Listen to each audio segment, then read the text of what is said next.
West Ham under pressure again, and Lampard flicks away for them. In midfield is Woods. That's a delightful looking run by Brazier. Can he find his man? Gallen! He doesn't miss, does he? Kevin Gallen puts Queen's Park Rangers in front. Lovely play outside on the left-hand side from Brazier. He tucked it back and Gallen just side-footed it into the corner from about 8 or 9 yards. Delightful finishing. West Ham forward now though. Good looking cross. That's a goal for West Ham. It's Jocelyn. Jocelyn has equalised for West Ham. Wayne Jocelyn.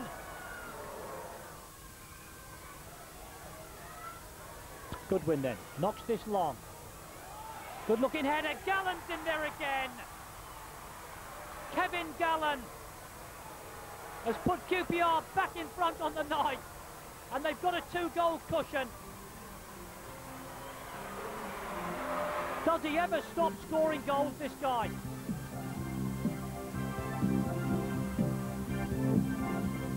For the first time in the club's history, the youth team had done the double. Local lad Kevin Gallen had hit 76 goals to break Jimmy Greaves' record for the 2nd season running. Well, I'm from Acton, which is just down the road really. It's only about a 10-minute walk.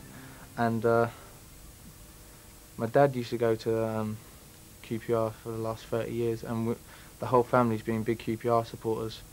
And I was at Watford since I was 11 to about 14, but then Chris Gieler come in for me, and he said he wanted to sign me, and I really liked the setup of QPR, and he made it really friendly, and that's why I signed. Also, I'm a big QPR supporter, and it really appealed to me.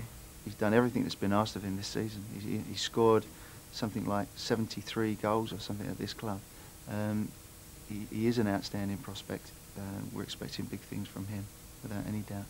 I've noticed in the last 2 months he's really come alight, and I think he's grown up into a very strong, physical, quick athlete. So, you know, we're expecting good things from Kevin. He's got a tremendous attitude, and he likes to work, and he's a very confident boy and a very strong boy, and he's a winner. You know, I mean, if we have a 5-a-side or any game situation, or even if it's a shooting practice and we set targets who scores the most goals, I mean, Kevin wants to win. Next season, really, for me, is a big season for me. I mean, I hope to try and break my way into the first team. That is really my ambition for next season. I want to see if I can get into the first team sort of and be in the squad most of the time and really do well for myself, and I think I can do it. So for the 3rd season in a row, Rangers had finished in the top 10, on the same points as Liverpool and above West Ham, Chelsea and Tottenham. I've never worked so hard as this year, I think, as a manager. We had some great introductions. I mean, I think Trevor Sinclair, that I purchased, has come on and done superbly well, becoming England under-21 international. Still got a lot to learn, but he's somebody that could go on.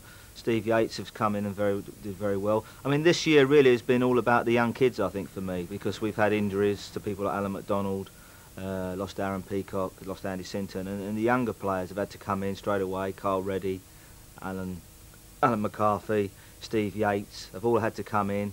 Trevor Sinclair straight into the Premier League and do a good job, I think. I think it's great tribute to the football side and Jerry Francis of what's happened on the football side. But I think to finish ahead of bigger clubs, and I say bigger clubs only in the sense that they are bigger when it comes down to their profit and loss, their revenue as far as what they've got coming in through the gate, etc. It means we must be very well organised, or we've got a good morale, or whatever. We've got something intangible which they haven't got, which obviously I'm very pleased about. Off the pitch, basically, we're finishing the stadium. We'll be 20,000 seats by the start of August. In all respects, whether it be our boxes, whether it be our facilities in the stadium, our kiosks, whether it be our sponsorship deals, to keep improving those, to keep obviously increasing the income, and to obviously see the stadium full as much as possible. We've come from having a stadium that didn't have a stand on one side, had an old wooden stadium on the other side, stand on the other side, come to have a tremendous stadium, you know, with now all-seater. You know, I never believed that would ever happen, but it has happened. We've got to take things much more cautiously and, you know, build over a period of years rather than in a period of a few months. But that comes down to, you know, using one's vision, hopefully, and being able to try and anticipate the future, how the industry is going, and all the various areas of the industry and which ways they're going, which I think we do quite well. On the football side, obviously, it means that occasionally, whether it be the club's choice or the player's choice, a player does leave. We do try and replace with younger players who can come through and, you know, become decent Premiership players. And also, obviously, our youth scheme, which obviously we won 2 trophies this year.